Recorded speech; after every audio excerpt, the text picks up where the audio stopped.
A newborn left to die in the desert. A buffalo soldier with no family finds her. What begins as mercy turns into something deeper, fiercer, something neither of them expected. A bond forged in silence, sacrifice, and love. Before we dive deeper into this twisted story, don't forget to like and subscribe. Let us know in the comments where you're watching from and enjoy. The desert had teeth that night. It didn't just burn or freeze. It bit, clawed, pulled at the world like it wanted to strip flesh from bone. And maybe it did. Somewhere off the cavalry trail between Fort Davis and the Broken Water Station near Devil's Canyon, a cry cut through the howling wind. Not a coyote, not wind through sage, but a baby. The sound barely registered over the screaming gale, but Sergeant Samuel Washington stopped dead in his tracks, his horse snorting and pawing at the hardpan. He was already late getting back to the outpost, already bone-tired and saddle-sore from 3 days of tracking Apache raiders who'd vanished like smoke. But the sound came again, closer now, high-pitched, human, and unmistakably real. Samuel's boots hit the ground hard as he swung down from his mount, his gloved hands pushing aside dry mesquite until he saw it. Something small. A bundle barely moving, half buried beneath a pile of tumbleweeds near a dead cottonwood. His heart lurched sideways as he knelt, brushing sand and debris from the stiff cotton wrappings. A face, pale despite the desert sun, lips cracked and blue, a tiny hand curled tight as if trying to hold on to the last bit of life left in the world. She made no sound now, just that stillness babies aren't supposed to know. "Lord Almighty," Samuel whispered. His voice came out cracked, like it had been waiting years to say something soft and never got the chance. He pulled her close, tucked her against his chest beneath his blue wool coat, his heartbeat ragged and loud in the silence that followed. Who would leave a newborn out here? No note, no basket, just a life abandoned like a mistake someone didn't want to own. Samuel stood, already moving. The outpost wasn't far, maybe 2 miles. He could make it. Had to. The wind bit at his face, but he didn't slow. Every step thundered now with the weight of this child against his chest. He didn't know her name. Didn't know if she'd survive. But he knew one thing. She would not die in the desert. Not tonight. The cavalry outpost was little more than adobe walls and hope thrown together by soldiers too tired to care about comfort. But Samuel kept his quarters clean, kept them warm when the desert nights turned cold. He shouldered the door open and kicked it shut behind him, the baby still silent against his chest. Fire. First thing. He dropped to his knees, one hand still wrapped around the girl while the other struck flint against tinder. Sparks, then flame. Come on, he muttered. The fire caught weakly, then stronger. Samuel grabbed the threadbare blanket from his cot, wrapped it around the child's still form, and eased her near the heat. Her skin looked translucent. Her breath so faint he had to hold his ear close to her lips just to feel it. Then she moved. Not much, just a twitch. A soft, stuttering whimper, but it was enough. Samuel exhaled like he'd been drowning and just breached the surface. That's it, little one. He stripped off his gloves, chafed her tiny feet with his calloused palms, worked life back into limbs that never should have known this kind of exposure. And the whole time, one question tore at him like the wind outside. Who would do this? Who would abandon something so small, so helpless?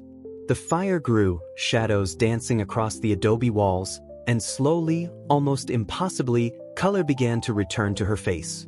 Pink faint but there. She coughed once, then let out a weak, rasping cry that echoed through the quarters like thunder.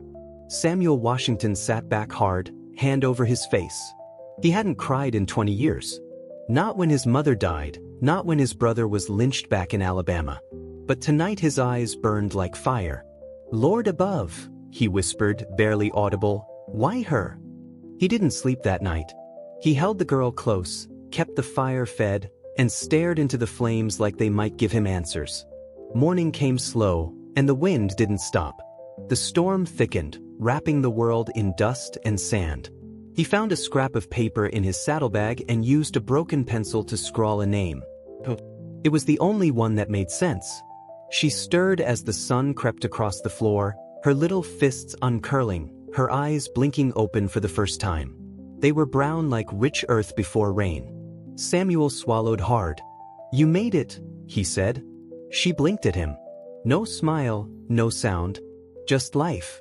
2 days passed before the storm let up enough to ride into town. Samuel bundled Hope close beneath his coat, rode slow, and kept to the main trail. He expected stares, expected questions, but he didn't care. He wasn't about to let a child die because someone else had turned their back. He hit the edge of Presidio by sundown. People stared as he rode down the dusty main street. A Buffalo soldier known for keeping to himself, never even nodded to the banker's wife, now riding through a wind-scoured town holding a baby like she was made of gold. He stopped outside the doctor's office. Doc Martinez opened the door, squinting in the fading light. "Sergeant Washington," he said, like he didn't quite believe it. "What in blazes?" Samuel stepped down, his voice flat. "She was left in the desert. I found her near Devil's Canyon. She needs to be looked at." The doctor's expression changed quick. He motioned them inside. As Doc worked, checking Hope's vitals, Samuel stood silent near the wall, his coat still half open, sand dripping onto the wood floor. Hope made no fuss, no cries, just watched the room with those steady brown eyes.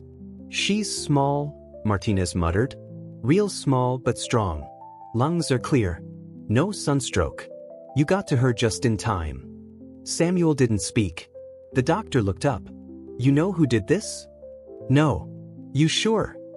Samuel didn't answer, because deep down he wasn't sure. Later, at the general store, whispers had already begun. "She's got the look about her." "You don't think?" "I heard he got some Mexican girl from the hacienda in trouble." Samuel said nothing. He just paid for the goat's milk and cloth, nodded once to the shopkeep, and walked out with Hope wrapped against his chest. But the gossip followed him like smoke. Hacienda del Sol sat 10 miles east, run by Don Alejandro Vasquez, a man known more for his cruelty than his cattle. Big land, bigger pride, no wife, plenty of servant girls over the years. No one ever lasted long, and no one dared question what happened when one disappeared. Samuel had dealings with him before, enough to learn the kind of man who'd leave a newborn in the desert without losing a wink of sleep. He rode back slow. Hope stirred beneath his coat, her breath warm against his chest. And Samuel knew this wasn't just about saving her anymore. This was about keeping her, no matter what it cost. The heat wave broke slower than expected. For 3 days, the sky stayed the color of brass, but the wind stopped howling. Samuel spent every waking hour keeping Hope fed with warmed goat's milk and cool with damp cloths. She didn't cry much, didn't fuss like other newborns. She simply watched, quiet, alert, unblinking, like she already knew something of the world she'd been born into, like she'd seen it already and knew it could not be trusted. By the end of the week, Samuel had built a crude cradle from scrap mesquite and lined the inside with soft cloth. He didn't talk much, never had, but found himself narrating the smallest tasks, cleaning his rifle, mending his uniform, sorting his rations. Not because Hope understood, but because the sound of his own voice reminded him he was still a man and not some ghost walking borrowed ground. She stared up at him from the cradle with those same solemn brown eyes. Samuel had never been good with children, didn't grow up around many after the war. But something about the way she followed his movements, the way she gripped his finger like she had a reason to stay, it cracked something open inside him. He didn't call it love. He wasn't sure he'd ever earned the right to that word, but it was something, and it scared him more than a Comanche war party. 20 miles east, Don Alejandro Vasquez sipped his morning coffee with a satisfied grunt, eyes scanning the barren horizon from his veranda. He wore a fresh linen shirt and a trimmed mustache now streaked with silver. From a distance, he looked every bit the established haciendado he claimed to be. Inside, the house was quiet, the help minimal, the girl long gone. No crying baby, no fuss, no one to ask questions. It had been easy, too easy. The windstorm had done most of the work. He didn't even have to ride out far, just beyond the old water tank, just enough so the elements would cover their own tracks. He hadn't meant for there to be a baby. The girl was supposed to be gone long before that. But when the birth came early and the storm came hard, he'd panicked. "Ain't my problem," he'd muttered as he left them. She'd begged, she'd cried, but he'd ridden off anyway. He figured the desert would clean up the mess. And if not, the buzzards would. But now, sitting with his boots up, sipping his coffee, Alejandro didn't feel peace. He felt an itch, like something wasn't settled. As if on cue, his foreman appeared in the doorway. Manuel was slim, wiry, hat in hand. "You see this?" he asked, holding up a folded flyer. Alejandro squinted, took it, read. "Baby found alive, seeking information." Posted by the town sheriff, stamped with the Presidio seal. Alejandro froze. Where'd this come from? Pinned to the board outside the cantina. Folks say that Buffalo Soldier brought the girl in, found her near the canyon. Alejandro's fingers tightened around the flyer until it crumpled. Samuel Washington, he repeated, as if tasting the words. He remembered that name. A man who didn't scare, a man who didn't gossip, and worst of all, a man who didn't quit. Alejandro stood slowly, eyes narrowing. Find out what he wants. If he's spreading stories. "You want me to ride up there?" the foreman asked. "No. Not yet." Alejandro stared off into the heat-hazed hills. "No need to stir the fire before we know what's burning." Back at the outpost, Samuel woke with a start. Not from a sound, but from a feeling. The kind you don't question when you've lived enough years alone, like the desert going quiet before a rattlesnake shows its fangs. He checked the window. Nothing. But his gut didn't ease. He pulled on his boots, checked the rifle by the door, and stepped out into the brittle heat. Dawn was barely crawling across the horizon. The air shimmered, and the sand crunched louder than it should have under his feet. He scanned the ridge, the mesquite. The whole world felt like it was holding its breath. Samuel turned to go back inside, then stopped. Tracks. Not his. Horse prints, shallow but fresh. 2 horses, maybe 3, had kept to the arroyo watching. His jaw tightened. He wasn't a man prone to paranoia. But there was one thing he knew. Men who watched from the shadows weren't visiting to share the weather report. He went back inside and barred the door behind him, then knelt by Hope's cradle and looked down at her. She was sleeping, tiny fist curled near her face. "I think your past just caught up, little one," he murmured. She stirred, made a soft sound. Samuel reached over and touched her back lightly, gently. "No one's taking you," he said, quieter this time. "Not now, not ever." Samuel rode into town that afternoon, Hope wrapped against his chest once more, bundled and quiet. The doctor checked her again, nodded approvingly, said she was thriving. Sheriff Ramirez stopped him outside the post office. Sheriff Ramirez was a thick man with kind eyes, the kind who looked slow but missed nothing. He wore his badge like a second skin but didn't carry it like a weapon. "Samuel." The sheriff's voice was cautious. "You planning to keep her?" Samuel didn't blink. "I already am. You realize the law ain't settled on this kind of thing." No one else stepped up. "That may change." Samuel's eyes darkened. "Then they'll have to go through me." The sheriff studied him a long moment, then nodded. "Just be ready. Storms come in all shapes." Samuel adjusted the wrap around Hope. "I've lived through worse." Word spread faster than fire in dry grass. By sundown, every saloon, stable, and church pew was whispering the same thing. Samuel Washington, raising the baby Vasquez, tried to bury. It wasn't confirmed, but folks believed it because they wanted to. Because they'd seen the girl who worked the hacienda disappear. Because they remembered the bruises, the fear. And now the baby. Alejandro's name started slipping into conversations, the way rot seeps into wood. And Samuel Washington, quiet, solitary Samuel, was becoming something else entirely. A symbol. A problem. The threat. That night, Samuel reinforced his door with an extra beam. He shuttered the windows, kept the fire low, and the rifle closer. Hope slept in the cradle beside him, unaware of the shadows pressing in from all sides. He sat up most of the night thinking. He hadn't asked for this. He didn't want it. But now that he had her, the idea of losing her, it clawed at his ribs like panic. He couldn't explain it. Wasn't even sure when the shift happened. But somewhere between saving her and knowing her, Hope had become his. Not a burden, not a pity case. Miles away, Alejandro Vasquez stared into his fireplace, jaw clenched so tight it ached. A bottle sat untouched beside him. The foreman stood in the doorway, arms folded. "Well?" Alejandro snapped. "Folk believe it's your child. Is it hurting my cattle?" "Not yet." "Then let them believe what they want." The foreman hesitated. "You want her gone?" Alejandro didn't answer at first. He just leaned back in the chair, the firelight flickering across his face, and said, "I want the man who thinks he can make a fool of me to wish he never drew breath." 2 days later, Samuel found his door scratched. Not claw marks, not weather damage. A knife, carved into the wood. "Give her back." No name, no warning. Just that. Hope slept peacefully inside, a bit stronger now, her cries louder, her grip firmer. Samuel stood in the doorway long after reading the words. Then he went to the stable, saddled his horse, and checked every round in his revolver.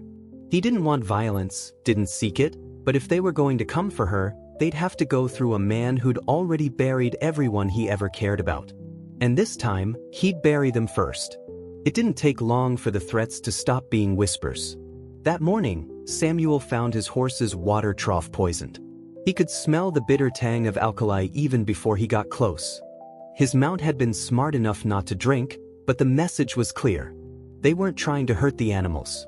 They were getting close. Inside, Hope stirred from her nap.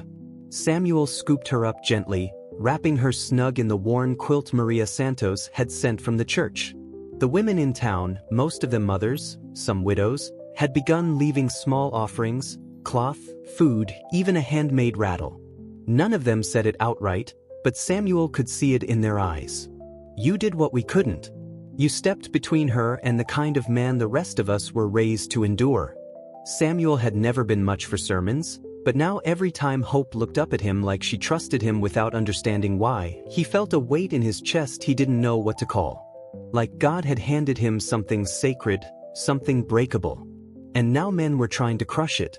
By week's end, the road to town grew quiet. Too quiet. Wagons started avoiding his path. Even the cantina owner, Pedro Morales, wouldn't meet Samuel's eye when he came for supplies. Samuel took the hint. Whatever was brewing, folks were stepping aside, making room for it. It wasn't just fear. It was Alejandro, the kind of man who didn't need to raise his voice or his fist to ruin someone. He just needed to look the other way while it happened. Samuel had seen it before. Ranch hands beaten half to death after Alejandro hinted they'd been stealing grain. Widows forced off their land after a rumor passed through his lips. The man didn't break people. He bent them until they begged to snap on their own. And now Samuel had what he tried to leave behind in the desert. The mistake. The proof. The child. Sheriff Ramirez rode out 3 days after the poisoning incident.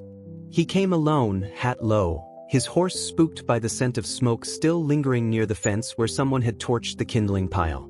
He didn't dismount. "I can't protect you if this gets worse," Ramirez said simply. Samuel didn't ask what worse meant. He just shifted Hope against his chest and said, "Wasn't asking you to. You know who's behind it. Would it change anything if I said yes?" Ramirez didn't answer. Instead, he looked at the child, at the way she curled into Samuel's coat like she was born to fit there. "She's not just a symbol, Samuel. Not just some rallying cry for the church folk or a bone for the gossips to chew. She's a child. You make the wrong move and she suffers." Samuel nodded once. "That's why I ain't moving." That night, a rock shattered his window. Hope screamed. Samuel had her in his arms before the glass stopped falling. He didn't chase whoever threw it. There was no point.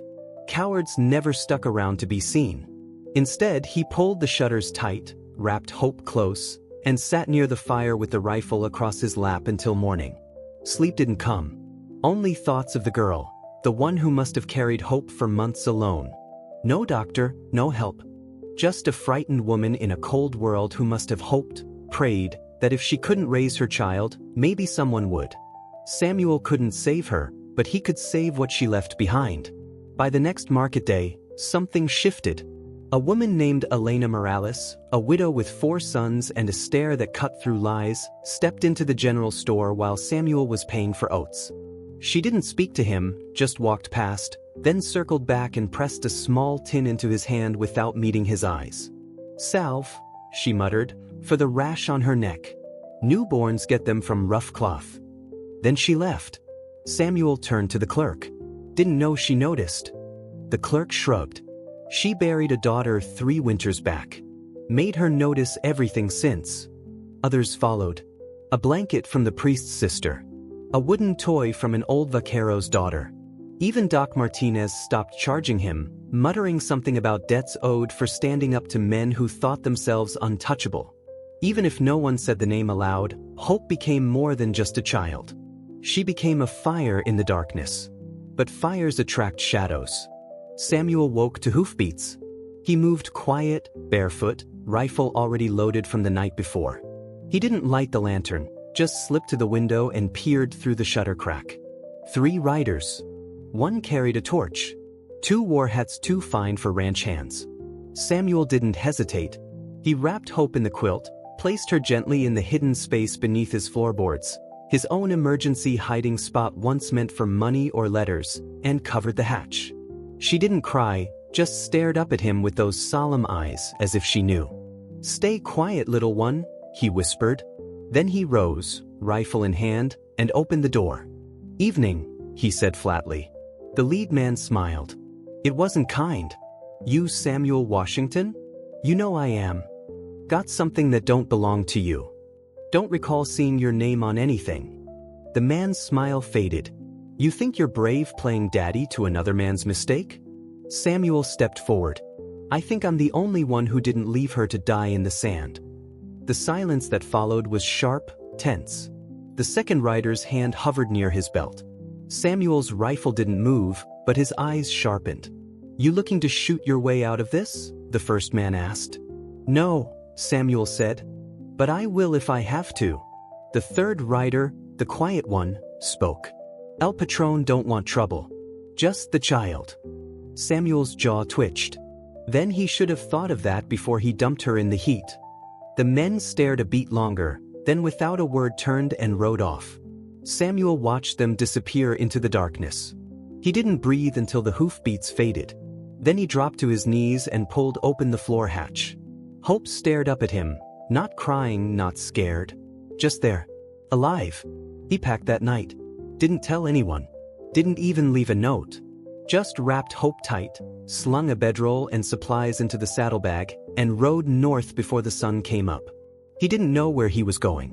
Only that staying meant death. Maybe not for him, but for her. And that was a line he wouldn't cross. 2 days into the ride, they found shelter with a tracker Samuel once knew. Old man named Crow Feather, half Apache, half Mexican, lived alone near the river canyon. Blind in one eye but sharp as flint when it came to reading people. "You look like a man with too much to carry," Crow Feather said, pouring coffee from a battered pot.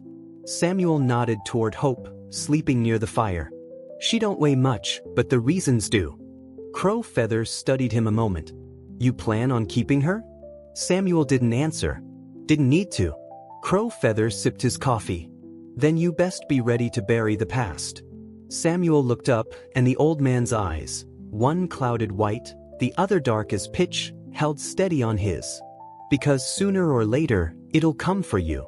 The canyon walls rose like watchmen as Samuel rode north, red stone silent and ancient in the cold dawn light. He didn't know exactly where the trail led, only that it curved farther from law and men and the kind of power Alejandro Vasquez wielded like a blade. That was enough. He wasn't running from a fight. He was buying time for something more important. The girl sleeping softly in the sling against his chest. Hope had grown more vocal over the last few days. Not crying, but cooing, making small, stubborn sounds like she had thoughts and needed the world to know. At night, Samuel would sit by whatever fire he could build and hum a few bars of an old spiritual. Nothing with words, just sound to remind her she wasn't alone. She never looked away from him. As if she remembered the heat, as if she still saw it coming for her. Samuel couldn't shake that look. Not even when the ride grew easier and the road opened into greener valleys near the foothills.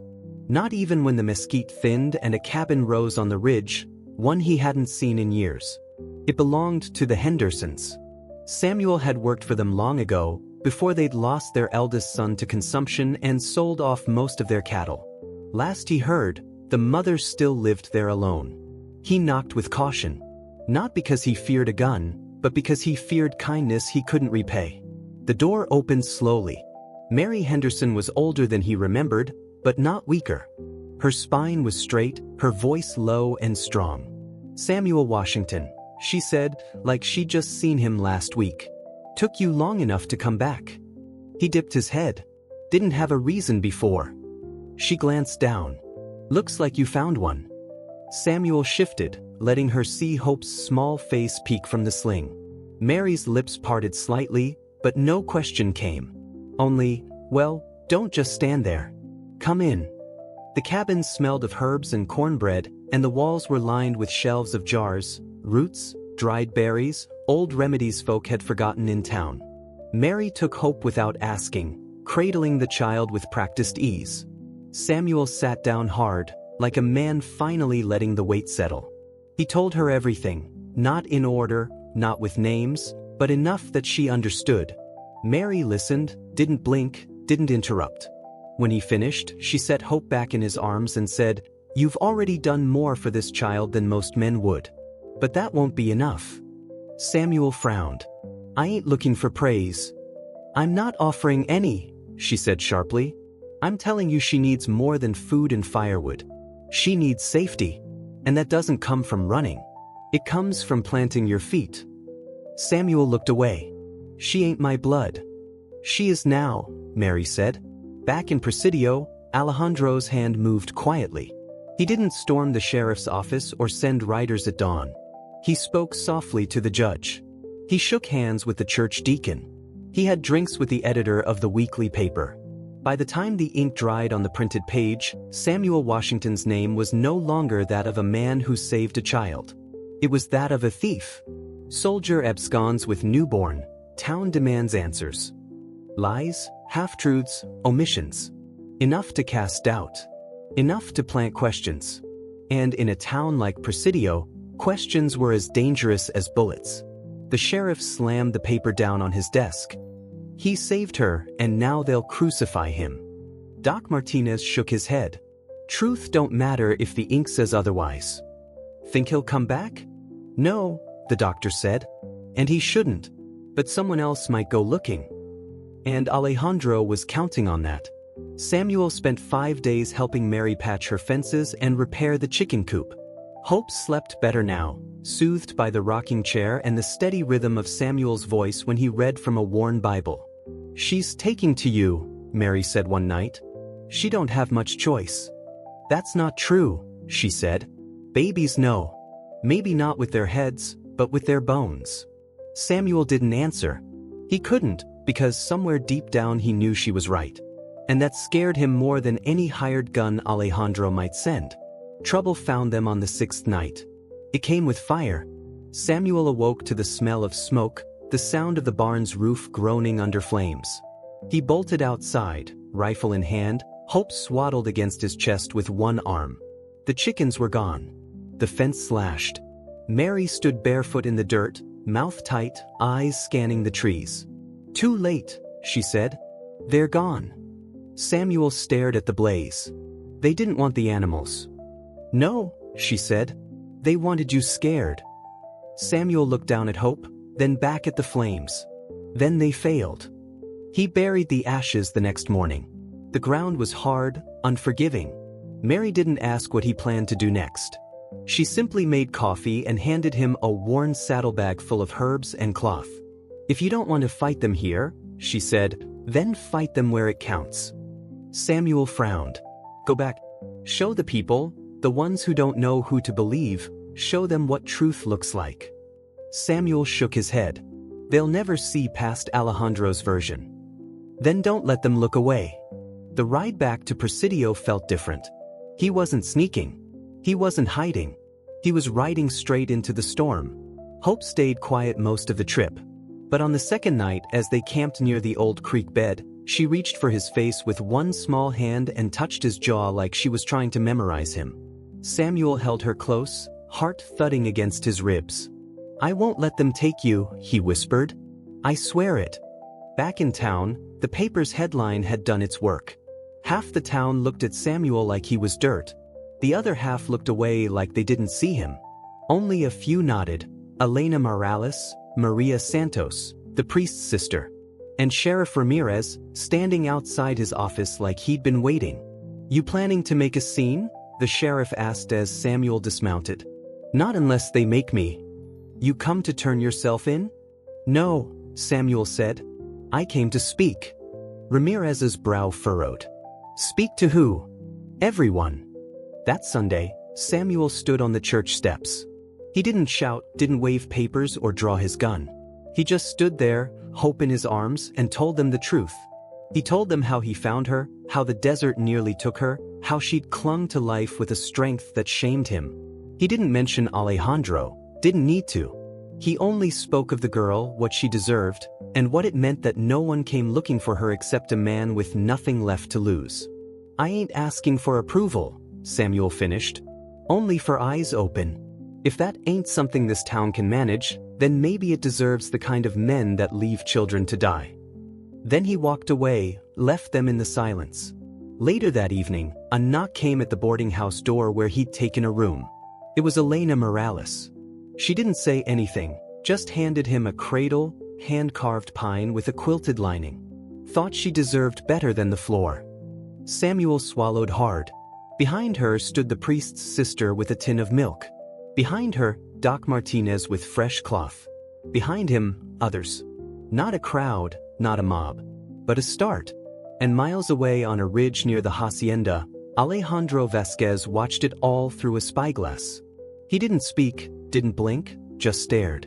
And when he lowered the glass, the look in his eyes wasn't rage. It was calculation.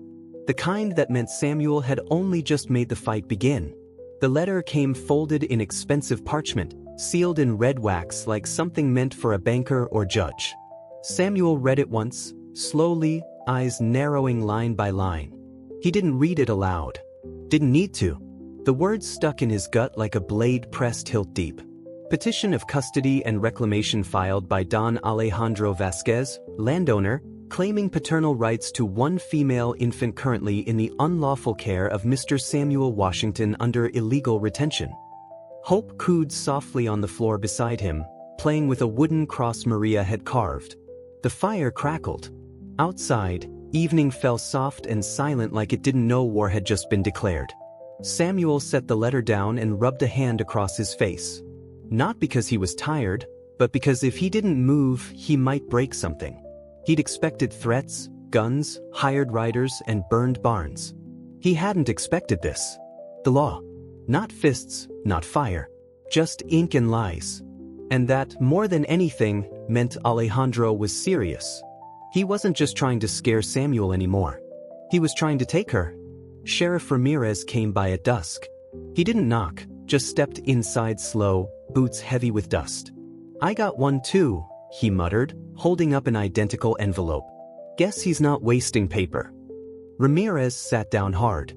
"He's going through Judge Moreno. Man owes him favors." Samuel nodded. "I know. He'll use the church to back him. Say he's seeking redemption. Say he didn't know the child was his.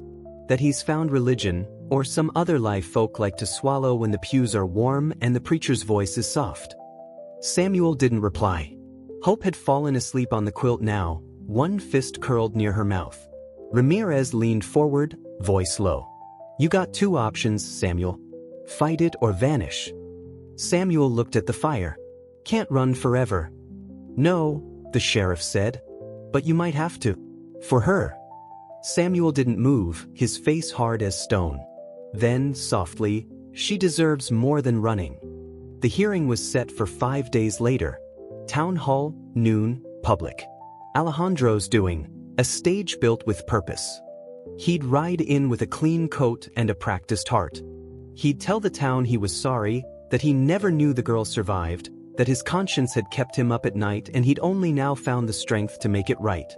He'd stand tall, speak soft, look folks in the eye. And behind that velvet lie, he'd slide the knife clean between Samuel's ribs. Because Alejandro knew how to work people. Samuel only knew how to outlast them. In the days before the hearing, people came quietly, one by one.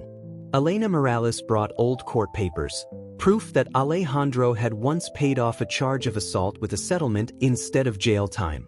She didn't say where she got them. Maria brought a pair of boots that actually fit Hope now. Doc Martinez offered to speak on record. Even Mary Henderson sent a letter, signed and sealed, testifying to Samuel's care. None of it might matter. But it was something. Hope, for her part, sensed the shift. She grew quieter, clung more, slept fitfully, and cried in the early hours like she knew the ground was moving beneath them. Samuel held her longer those nights, walked the floor, whispered nothings into her ear. "You're not going back to him," he said once, teeth clenched. "Even if I have to carry you to the edge of this country to prove it." And still, inside, the fear grew. Because Samuel knew the law didn't care about the truth. Cared about names, titles, land. And Alejandro had all three. The morning of the hearing, Presidio stood still. Windows shuttered, doors closed, dust on the ground but no children playing in it. As Samuel stepped into the town hall, hope wrapped tight against his chest, the silence was a roar. People packed the benches. The judge sat high behind his desk. Alejandro stood near the front, suit pressed, face clean-shaven, hands folded like a man come to apologize for something he didn't do. Samuel met his eyes. Alejandro didn't blink. The judge opened the floor. Alejandro stepped forward. "My name is Don Alejandro Vasquez," he began, voice low, practiced. "Many of you know me, some of you don't. What I did, or failed to do, when this child was born shames me more than I can say. I was weak, afraid, and I made a mistake." He paused, looked around the room. "I've since found faith and courage, and I ask not for your forgiveness, but for the chance to raise my daughter as she deserves, with warmth, with love, with stability." Some in the room nodded. Others looked away. Then it was Samuel's turn. He didn't approach the bench. He didn't rehearse. He just stepped forward, hope still in his arms, her head resting under his chin. "I'm not a man of many words," he said simply. "I don't have land or money or favors owed. All I have is her." He looked down at Hope. She was left in the desert. I found her half dead, and I carried her, fed her, held her when she was too weak to cry. He raised his eyes to the judge. "And if you give her back to the man who did that, because let's stop pretending he didn't, you won't just be making a legal decision." He stepped closer. "You'll be telling every coward who throws away what he breaks that all he needs is a clean suit and a few verses to buy redemption." Silence. Sharp, unyielding. Even the judge shifted. Then Alejandro spoke again. "She's my blood." Samuel didn't turn. "She's my heart." The judge recessed for an hour. The town buzzed. Debates flared in corners. Arguments whispered in pews. No one had expected Samuel to speak like that. And no one expected Alejandro to sound so convincing. When the gavel struck again, the room fell still. The judge's voice was heavy. "This is not an easy case, but the law favors bloodline. And though the past cannot be changed, the court must act in the child's best interest. Senor Vasquez has the resources." Hope stirred, then began to cry. Not loud, but piercing. Samuel rocked her gently, whispering her name. And then, commotion at the back. "Boots, urgent." The door slammed open. A woman stepped in, drenched in sweat, shaking, eyes wild. "Don't give her to him," she gasped. Every head turned. Even Alejandro's face blanched. She stepped forward, shawl opening to reveal torn sleeves and bruised arms. "My name is Esperanza. I'm the girl he left behind. I'm her mother." For a long, breathless moment, no one moved. The woman stood at the center of the room like a ghost that had clawed her way back into flesh. Thin, gaunt, her cheeks wind-burned raw, lips split from sun, dark circles beneath her eyes so deep they looked bruised. And yet it was her voice, thin, cracking, that made the room feel smaller. "I'm Esperanza Morales," she said. "Alejandro Vasquez housemaid, or I was before everything." She looked toward the bench, then at Hope, then at Samuel. "I didn't die in that shack like he planned." The judge sat upright. Alejandro turned slowly, the color gone from his cheeks, but he didn't speak. He didn't move. He stared like the devil staring back at the ghost of his sin. Esperanza walked forward, each step slow and strained. Her hands trembled as she reached the bench. She pulled a folded slip of paper from her dress. I wrote this the night before I gave birth, just in case. I hid it in the drawer by the wash basin. He never found it. She handed it to the judge. He opened it, read, then again, slower. She came early, Esperanza whispered. The windstorm hit, and he said he'd go for the midwife. But he never came back. I bled for hours. The baby cried herself hoarse. He never meant to come back. She swallowed hard, her eyes landing on Alejandro like coals. I wrapped her in everything I could. I prayed. I begged. But I couldn't stand anymore. I must have passed out. When I woke, she was gone. The wind had blown sand through the broken window. I thought she was dead. Her voice broke. I thought I'd killed her. She turned to Samuel then. I didn't know someone found her. I didn't know until 2 days ago when I came through town and saw the notice on the board outside the church. Her face, her eyes, I knew. Samuel didn't speak. He just held Hope tighter. Esperanza's eyes filled with tears. You saved her. Then she turned back to the judge. You can't give her to him. He tried to bury both of us. Alejandro finally found his voice. She's lying. The word rang out like a gunshot. Alejandro stepped forward, fists clenched. This woman's unstable. She ran off in the storm. She left the child, not me. I tried to help her. Esperanza flinched as if struck, but her voice was stronger now. Ask him what happened to the others. That made the judge pause. Samuel stepped forward, his voice a low growl. What others? Esperanza looked down. I wasn't the first girl he hired.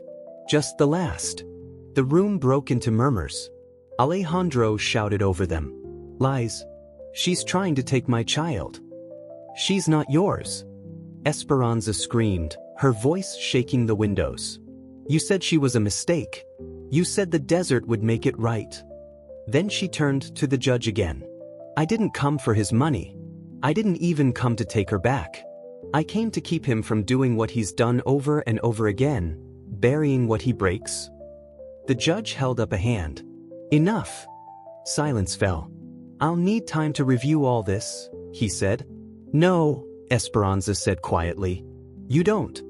She reached into her dress and pulled something else out. A piece of cloth, torn and bloodstained. I bled on this the night she was born. There's a curandera in Ojinaga. She delivered 3 babies that week. She'll remember. Samuel stared at the cloth, at the woman who'd carried hope inside her, at the storm inside himself that now had nowhere to go. The judge adjourned the hearing. Said a formal investigation would begin. Said Esperanza's claim must be verified. Said nothing about Alejandro, only that he would remain under observation until the facts were clear. But the town had already decided. The tide shifted. Voices that once whispered doubt now murmured shame. And Alejandro, he didn't speak another word as he was escorted from the room. Not in cuffs, but close.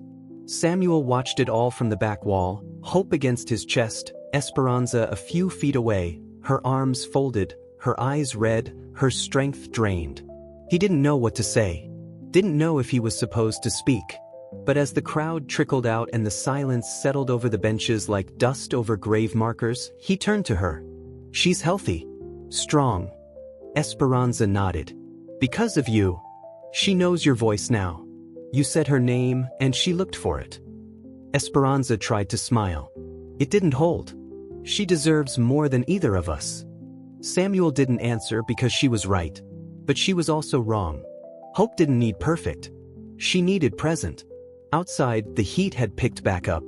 Light shimmers rising from rooftops and streets, turning the town pale gold. Samuel stepped out into it and adjusted the sling.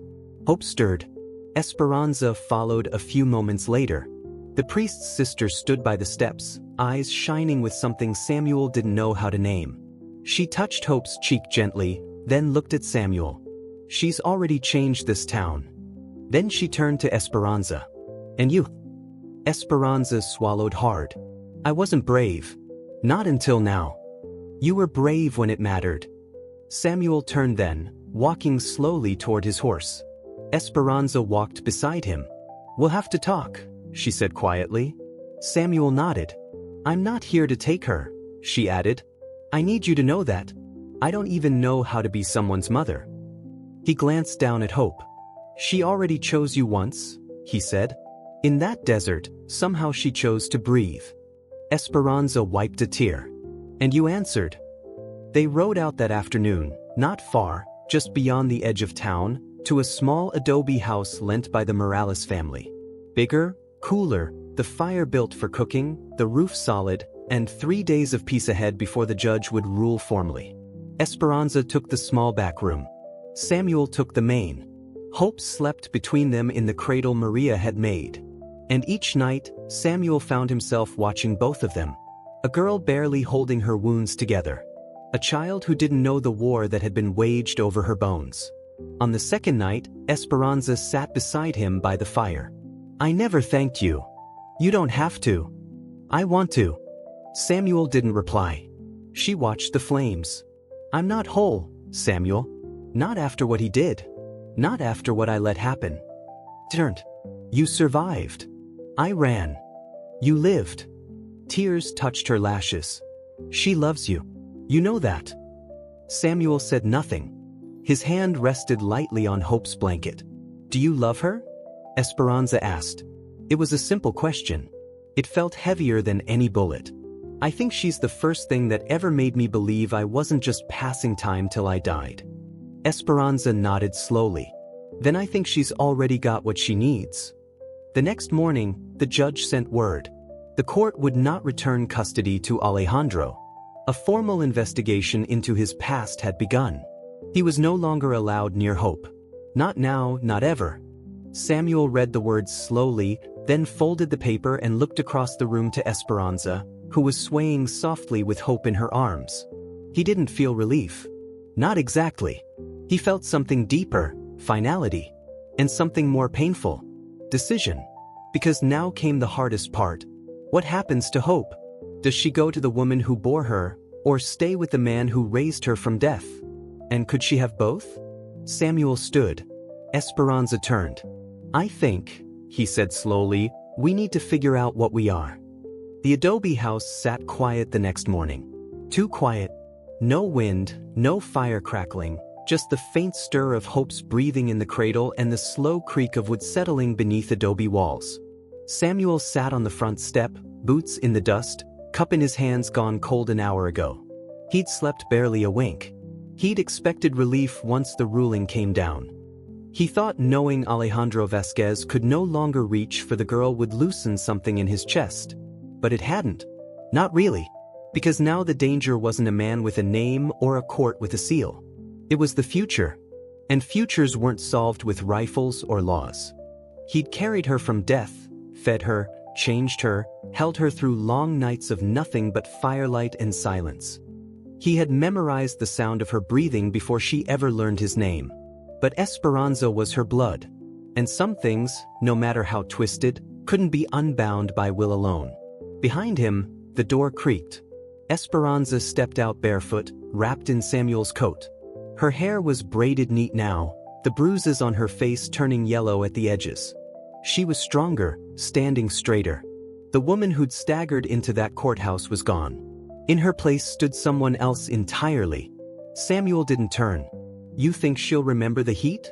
Esperanza sat beside him, drawing the coat tighter. "Not the way we do, but I think it'll live in her somewhere." They sat in silence for a time. Then Esperanza asked the question neither had dared until now. "What happens next?" Samuel didn't answer right away. Instead, he looked at the horizon, pale gold in the distance. "Depends what you want," he said finally.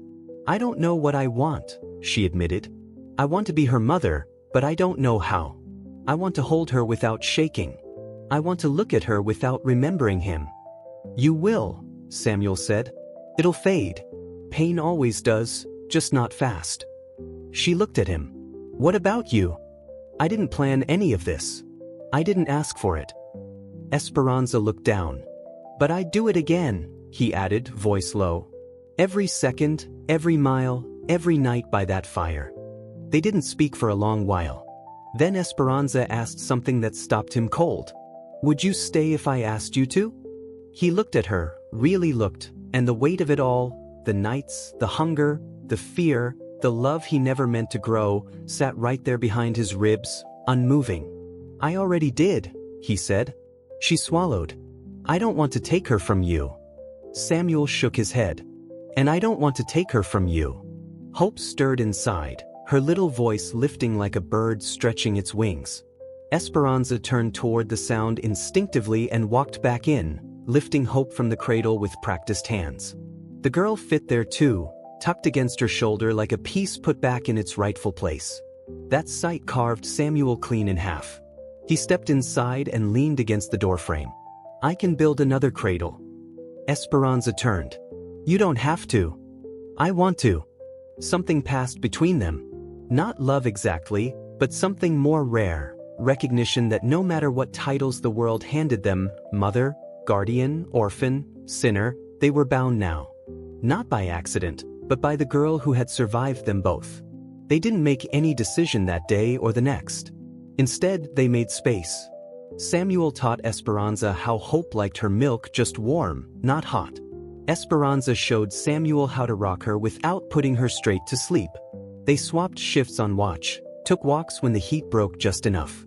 They built something awkward, quiet, and steady. Not a marriage, not a plan. A rhythm. The townfolk watched it unfold from a distance. Some whispered, some offered to help. No one interfered. Not after what happened. Not after Esperanza's testimony burned through Presidio like wildfire. And not after Alejandro was found gone from his hacienda 3 nights after the ruling. Vanished. No word, no tracks. Just a door swinging open and a chair overturned. Sheriff Ramirez said nothing, but his eyes stayed sharp that week. Samuel said even less, but he watched the horizon again like he used to, every morning, every evening. Something told him the past never vanished without a sound. One afternoon, as the heat thinned and the dirt road became visible again, a wagon rolled up the hill to the house. Unmarked, plain, driven by a thin man with a priest's collar and a tired smile. He stepped down carefully, nodding at Samuel. "Sergeant Washington." "Padre," Samuel said. He hadn't seen the man since the hearing. "I've been sent by the committee that oversees displaced children. The church appointed a liaison." Samuel's jaw tightened. "I'm not here to take her," the priest said quickly. "Quite the opposite." Samuel blinked. "Say that again." The man smiled. "We've reviewed everything. Testimonies, witnesses, the child's condition, her care, her safety. The reports are clear. She has what she needs. And we're here to help you formalize it." He reached into his coat and pulled out papers. A form, a seal, a signature line. Esperanza came to the door, Hope in her arms. She paused, seeing the stranger, her grip tightening slightly. Samuel stepped closer. The priest tipped his hat. "Señorita Morales, if you agree to relinquish sole custody in favor of shared guardianship, with Sergeant Washington listed as primary." Esperanza nodded before he could finish. She already chose him. The priest blinked. That was fast. Esperanza smiled. A real one this time. "I knew the moment he spoke her name." The priest handed over the papers. They signed. And just like that, what had been life held together by instinct and firelight became something else. Something permanent. That night, Samuel sat outside again, alone. Hope was asleep, tucked beside Esperanza. The cradle stood in the center of the room, not between them, but for them. Samuel watched the stars flicker through the mesquite, and for the first time in years, the silence didn't press on his ribs. It lifted. Footsteps behind him. Esperanza joined him, sat beside him without speaking. "You think Alejandro's gone?" she asked. Samuel didn't answer, because he didn't believe in vanishings without blood. But tonight he didn't care. "Does it matter?" he asked. She looked out at the desert. "Not tonight." He nodded. And together they sat in the heat beneath a sky too wide to name, listening to the quiet inside and the breath of a girl who'd never know just how close she came to being forgotten. But she was not. Not anymore. Summer came slowly to Presidio. The first signs weren't flowers or green shoots or birdsong, but the dust, thick, stubborn, and deep as regret. It clung to boots, filled water troughs, and made every breath feel heavier than it should have. But no one complained. Not really, because dust meant life, and life meant survival. Samuel Washington stood at the edge of the small garden behind the adobe house, boots planted firm, hoe in one hand, new fence post in the other. He didn't grumble, didn't sigh, just worked steady. Each strike into the earth was slow and sure, and each pause brought the faint sound of Hope's laughter from the shade. She was 14 months old now, walking steady, not far, but walking, and always toward him. Every time. Esperanza sat beneath the ramada, sewing something that looked like a dress from an old sheet. Her hair was longer now, her hands didn't tremble. And when she smiled at Hope, it didn't carry shame anymore. Just pride. Samuel watched them for a second before going back to the post. He didn't speak much, but he didn't need to. The rhythm of his life was finally beating steady. No ambushes, no courtrooms, no guns. Just work, warmth, and the two people who made silence into something worth keeping. So when the knock came, it felt wrong immediately. Too sharp, too loud. Not the knock of a friend. Samuel froze, hands still on the post. Esperanza stood slowly. Hope stopped laughing. The knock came again. Samuel dropped the hoe. Esperanza scooped Hope into her arms and stepped back into the house, closing the door behind her. Samuel walked around to the front of the house slowly and saw him, Alejandro Vasquez. Thin, hollow, wild-eyed, wearing a dust-covered coat and a twisted smile. One arm hung useless at his side, a pistol at his belt. He looked like a man who hadn't eaten in days. But his eyes burned bright with something that had never left. Ownership. Told them all you vanished, Samuel said flatly. Alejandro drawled, didn't expect you to plant roots. Samuel didn't speak, just stared. Alejandro's gaze slid to the door. Is she in there? Samuel stepped in front of the threshold. Don't, he said. Just that. One word. Final. But Alejandro smiled. You think that piece of paper means anything? You think ink keeps blood from finding its way home? Samuel reached behind the door, fingers curling around the rifle. Alejandro's hand didn't move, but the smile didn't fade either. I ain't here to take her, he said. Not today. Samuel's grip didn't loosen. I'm here to tell you what's coming, Alejandro continued. Judge's ruling was just a pause, not an end. I got lawyers now, real ones, and enough favors to build a courthouse of my own. You think I'm going to let my heir grow up wearing stitched dresses and eating beans on a broken porch? Samuel stepped out onto the step, rifle low but ready. She's not your heir, he said. She's not yours either. The wind kicked up. Neither man flinched. Alejandro leaned forward just a bit. Let me paint it for you, soldier. I win the next petition. You get arrested for obstruction. She gets taken by train to one of my cousins in Mexico City, raised with governesses and tutors while you rot. And then maybe she never hears your name again. Samuel's voice dropped. You'll never touch her. I already did. That broke something. Not rage, not noise. Just movement. Samuel didn't lift the rifle. He didn't need to. He stepped off the porch and into Alejandro's space, fast and silent. One hand closed around Alejandro's shirt and slammed him backward into the fence rail, cracking wood. The pistol clattered to the dirt. I don't care what the law says, Samuel growled. You left her. You buried her. And the only reason you're breathing is because she's asleep inside. Alejandro tried to shove him, but Samuel didn't budge. You want to drag her through a courtroom again? Samuel said. Fine. But know this, every time you do, every single time, I'll be there. And when she's old enough to understand what kind of man you are, she'll walk away from you herself. Alejandro's sneer cracked just a little. Samuel stepped back, letting him fall. Pick up your gun, he said, but do it far from here. Alejandro sat in the dust, dazed. Then he laughed, a hollow, pitiful thing. You think this is over? No, Samuel said. I think you're over. Alejandro didn't reply. Just picked up the pistol, turned, and limped down the path. Didn't look back. didn't knock again. Inside the house, Esperanza held Hope tight. She'd heard everything. When Samuel stepped in, she stood. Is he coming back? Samuel looked at her. Not the way he came today. She nodded, eyes hard. I should have ended him. No, Samuel said. You did worse, Esperanza said quietly. You let him see that he lost. That she has more now than he ever will. Samuel set the rifle aside and knelt at the cradle. Hope blinked up at him, then reached for his face with a small, gurgling giggle.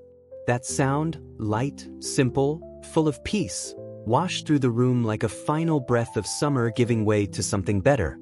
Esperanza sank to the floor beside them. They stayed there a while. 3 lives once broken by the same man, now bound by something he would never touch. Weeks passed. No more knocks. No letters, no writers. Just wind and light and the slow unfurling of a life that had been frozen for too long. Samuel built a new crib from cottonwood he cut himself. Esperanza planted herbs in the garden, cilantro, mint, and flowers Hope could touch. The townfolk still whispered sometimes, but mostly they watched. Watched a man who had no reason to care cradle a child like breath itself. Watched a woman who had been discarded find joy again. Watched a baby become the beginning of something no one had planned but all of them quietly hoped would hold. On Hope's 2nd birthday, the priest's sister brought cake. Elena brought a carved wooden doll. The doctor brought a blanket stitched with her initials. Esperanza cried. Samuel didn't, but his voice cracked when he said her name that night. Just once, before placing her into the new crib and brushing the curls from her brow. You made it, he whispered. Then he sat by the window and watched the stars rise. Esperanza joined him later, barefoot. They all left after supper, she said softly. She's asleep. Good. They didn't say anything for a while. Then Esperanza touched his hand, not a question, not a claim. Just trust. Samuel closed his fingers around hers. And in that silence, with the weight of desert finally settled, Samuel Washington allowed himself to believe that some things, even in a world full of loss and betrayal, could be rewritten. Not forgotten, but forgiven. Hope shifted in her sleep, a soft murmur, a dream forming. Outside, the moon rose over the ridge.